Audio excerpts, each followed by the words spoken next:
हम हैं red network, हम करते हैं जन की बात। मैडम जी, आप समाज सेविका हैं, आप समाज की सेवा करते रहते हैं, इस गंदगी को देखकर आप क्या कहना चाहेंगे?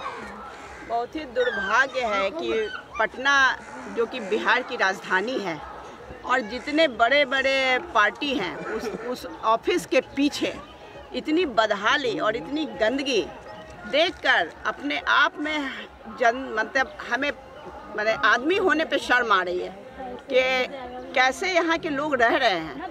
मैं सपने में भी नहीं सोच सकती थी कि ये पटना में ऐसी स्थिति देखने को मिलेगी। बहुत ही बुरा स्थिति है, बच्चों पर बहुत ही इस गंदगी का असर पड़ेगा। यहाँ के बच्चे, महिलाएं, सब लोग हमेशा बीमारी से घिरे रहते होंगे। ऐसे में कैसे जिएंगे लोग, ये सोच सोच कर ही समझ में नहीं आता है। तो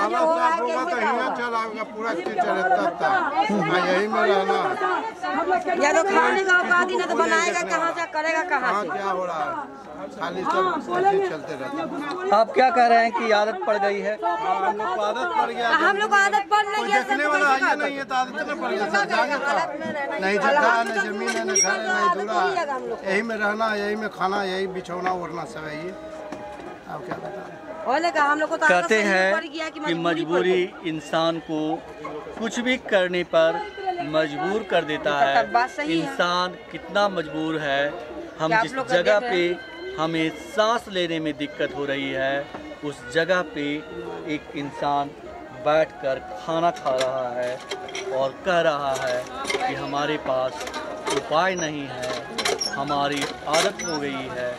आपको वोमिटिंग जैसा लग रहा है, लेकिन हम यहाँ खाना खा रहे हैं। हमारे देश के नेता बड़े बड़े वादे करते हैं, नाला से लेकर गंगा की सफाई तक करने के दावे करते हैं, लेकिन चुनाव के बाद उसे भूल जाते हैं और जो लोग नाले पे रहते हैं उनकी ज़िंदगी नाले पे ही कटती है और फिर चुनाव आता है और फिर उन्हें लॉलीपॉप दिखाया जाता है, फिर उन्हें लॉलीपॉप देने का जो है लालच दिया जाता है और वो इसी लालच में फंसकर वोट भी देते हैं।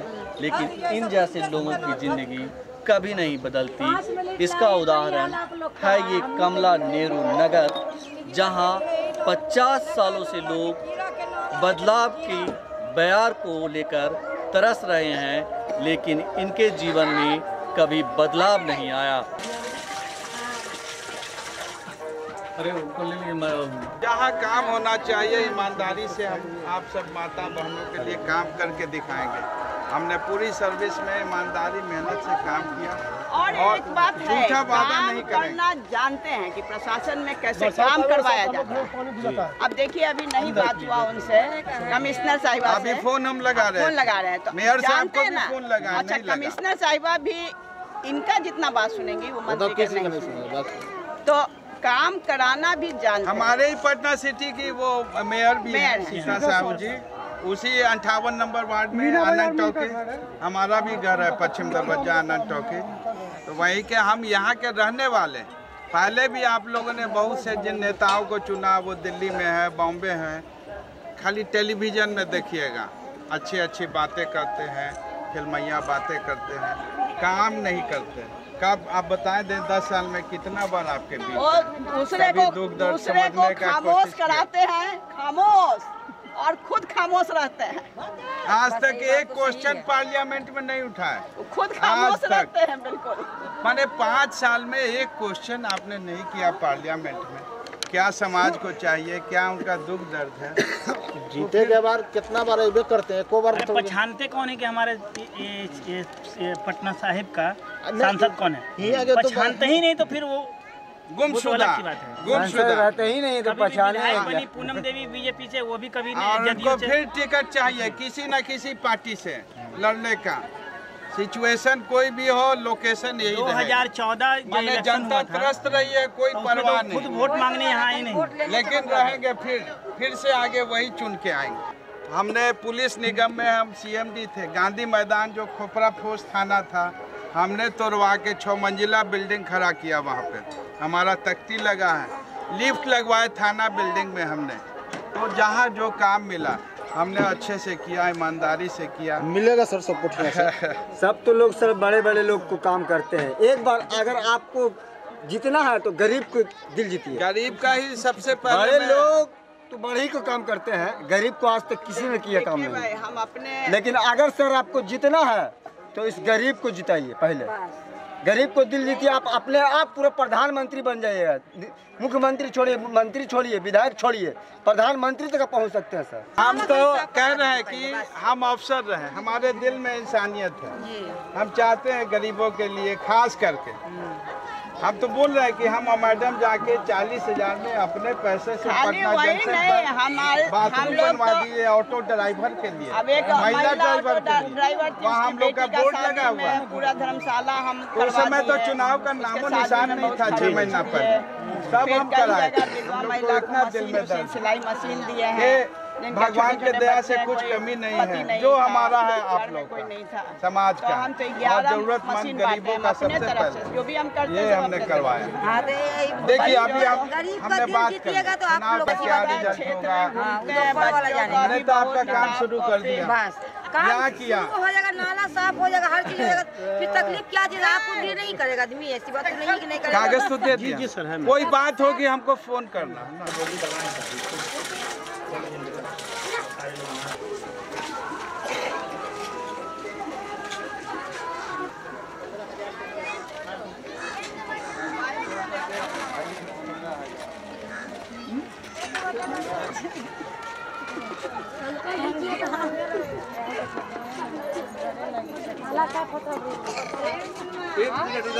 ये आपके बीच हम आए, पूरा ये झुग्गी झोपड़ी हमने देखा, पूरा हमारा दिल पिघल गया। मतलब जानवर भी इससे अच्छे हालत में रहता है। और आप जितने परिवार हैं यहाँ रह रहे हैं, कैसे रह रहे हैं। हमने अभी कॉर्पोरेशन के कमिश्नर साहब को फोन लगाया, बात नहीं हो पाई। लेकिन मेयर साहब उनके ऑफिस में बात हो गई, उनके लड़के जो है शिशिर जी से बात हो गई है। और हम लोग कोशिश कर रहे हैं कि नाला की सफाई सबसे पहले हो जाए। और दूसरी जो समस्याएं हैं उनके बड़े अफसर आके हुक्मरान देख लें और जो जो काम हो सकता है आप सब लोग बता भी दीजिएगा, हम लोग भी उनको बता देंगे। नाला को ढक दें, कुछ टॉयलेट्स जो है स्वच्छता अभियान के तहत बनवा दें। कॉरपोरेशन के पास तो सारा पावर है और यही काम है। और जो लंबे ये है, अगर आप लोग अच्छा समझ के हमको मौका दीजिएगा, पटना साहिब लोकसभा से हम निर्दलीय उम्मीदवार के रूप में चुनाव लड़ रहे हैं, तो आपका सच्चा हमदर्द, आपका भाई, आपके परिवार का एक हिस्सा होकर आपकी समस्या को दूर करने का हर काम करेंगे। यहाँ से पार्लियामेंट दिल्ली तक आवाज़ बुलंद करेंगे। और जितने परिवार 1000-1500 रहते हैं उनके लिए कोशिश करके घर बनवाने का काम करेंगे। ये घर बन जाए पक्का। जो घर कुछ बना है लेकिन बहुत कम है और बुरी हालत में, जर्जर हालत में, तो घर बनवाएंगे। उसमें आप सब लोग गरीब परिवार, जो दलित परिवार के लोग हैं वो रह सकें और पढ़ाई लिखाई स्वास्थ्य का जो भी समस्या है वो दूर हो, ये काम भी करेंगे। और आपके बीच हमें बताया गया बहुत से ITI पास लड़के हैं और काम करने वाले मजदूर और काम करने वाले लोग हैं, जो मेहनत कश इंसान हर परिवार में है। तो आपको रोज़गार का अवसर यहाँ पे मिल जाए इस इलाके में तो आपको काम मिल जाएगा। बेरोज़गारी अगर कुछ हल हो गई, 2 पैसे आने लगे तो हर स्थिति में धीरे धीरे सुधार होने लगेगा। तो इन सब कामों का हमें तजुर्बा है, 35 साल के IPS सर्विस का, प्रशासनिक भी। तो ये सब काम कराने का मैं आप सबको भरोसा दिलवाता हूँ। आप अच्छा समझ के निर्णय कीजिए। जरूर मैं यही निवेदन आप सब बात करते हैं सर, तो अच्छा ही रहता काम। और अभी हमने बात किया है कॉर्पोरेशन अपनी तरफ से, हम लोग जो भी संभव होता है लोगों का करते हैं। आप तो दर्द यहाँ जानते हैं सर, गरीबों का क्या दर्द है, आपसे अच्छा कौन जान सकता है। थोड़ी कोई बड़ी पार्टी जानेगी, आप खुद जानेंगे गरीबों का दर्द। इसलिए गरीब में रह करके आप गरीबों को देखा है, आप समझा है। गरीब का दर्द आपसे अच्छा कोई नहीं बता सकता है क्या होता है। मैं जनता से भी यही कहूँगा कि आप जैसा ही कैंडिडेट को चुने, जो हमारे हित में काम करे, गरीबों के हित में काम करे। बहुत धन्यवाद, धन्यवाद आप सबको। हम काम करके दिखाएंगे हम सबके लिए, और हमने कागज दे दिया। हमारे लिए ऐसे भी कोई काम होगा आप लोग फोन करना, कोई बात होगी हमको बताना। चुनाव और रिजल्ट तो सही बात है, समय की बात है, लेकिन हमें जो आपके लिए काम करना है वो काम करें। सर्विस सबसे इम्पोर्टेंट है।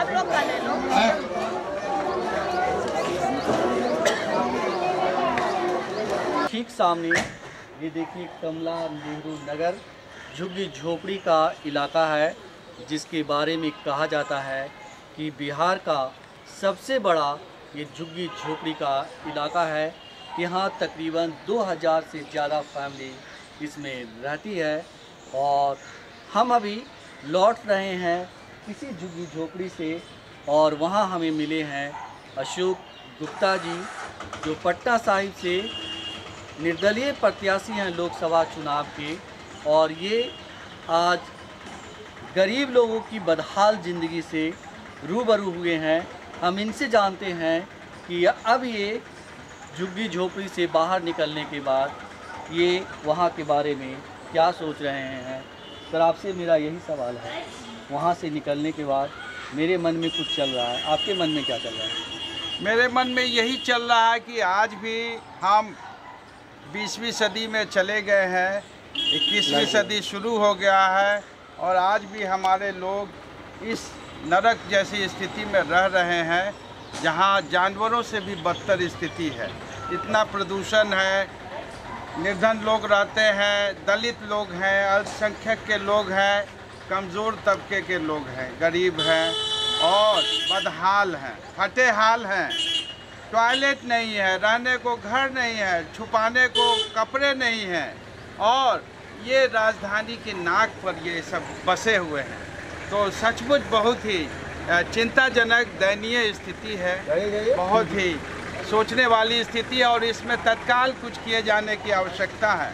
तो मैंने कॉरपोरेशन के अधिकारियों से बात की है, इंसानियत के नाते वो नाले की सफाई तुरंत करवा दें, और अपने एजेंसी के माध्यम से जो भी रिलीफ दे सकते हैं, जो भी बुनियादी आवश्यकता यहाँ के गरीब लोगों को है जो यहाँ रह रहे हैं।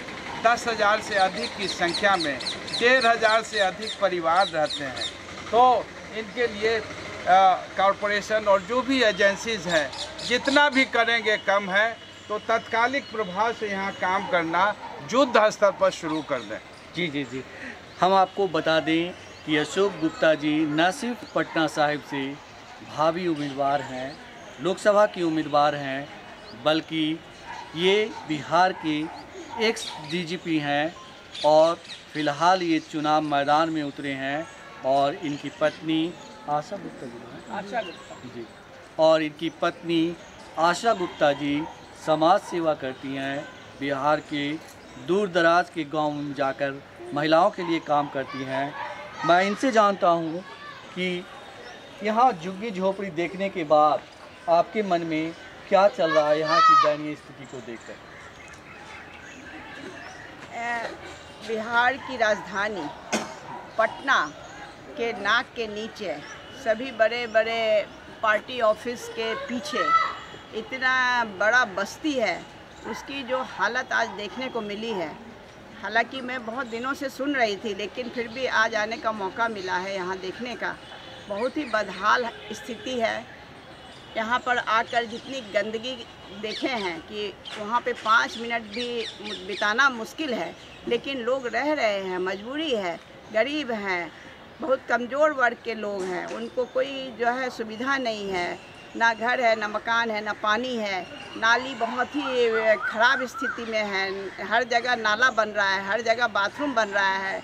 हो रहा है हमारे प्रधानमंत्री जी का कि स्वच्छता अभियान के तहत टॉयलेट बनाया जाए, लेकिन यहाँ तो आकर लग रहा है कि कौन सा स्वच्छता अभियान, कहाँ स्वच्छता अभियान है, और कहाँ इनका नीतीश जी का साथ निश्चय है कि यहाँ जितनी गंदगी है और सारे निश्चय स्वच्छता अभियान सारा जो है फेल है। खुद आकर देख लें कि यहाँ पर क्या स्थिति है, और बहुत ही बुरा लग रहा है अगर सर जीत कर आते हैं, डीजी सर अशोक कुमार गुप्ता जी पटना लोक साहिब से, तो यहाँ की स्थिति को बदलने के लिए हर संभव कोशिश करेंगे, प्रयास करेंगे। धन्यवाद। हम आपको बता दें कि बिहार के जो मुख्यमंत्री हैं नीतीश कुमार, जैसा कि मैडम ने कहा, 7 निश्चय के तहत बुनियादी सुविधा गांव-गांव तक मुहैया करवाने के दावे करते हैं, पानी, शौचालय, बिजली, लेकिन पटना में ही ये सब चीज़ें मौजूद नहीं है। जहां 2000 से ज़्यादा फैमिली रहती है वहां बुनियादी सुविधाएं तक नहीं है। और जो देश के पीएम हैं, जो स्वच्छ भारत की बात करते हैं, लेकिन वो उन नागरिकों को नहीं देख पाते जो नरक से भी बदतर ज़िंदगी, जो नरक से भी बदतर ज़िंदगी जीने को मजबूर हैं। यूँ कहें कीड़े मकोड़े की ज़िंदगी जीने को मजबूर हैं। योगेश चक्रवर्ती, रेड नेटवर्क, पटना। आप देख रहे हैं रेड नेटवर्क। आपसे गुजारिश है, YouTube पर रेड नेटवर्क से जुड़ने के लिए इस सब्सक्राइब बटन पर क्लिक करें। सब्सक्राइब बटन के साथ ही घंटी बनी हुई है, उस पर जरूर क्लिक करें ताकि जब भी हम नया वीडियो अपलोड करें आपको तुरंत इसकी जानकारी मिल जाए और आप लगातार जुड़े रहें रेड नेटवर्क के साथ।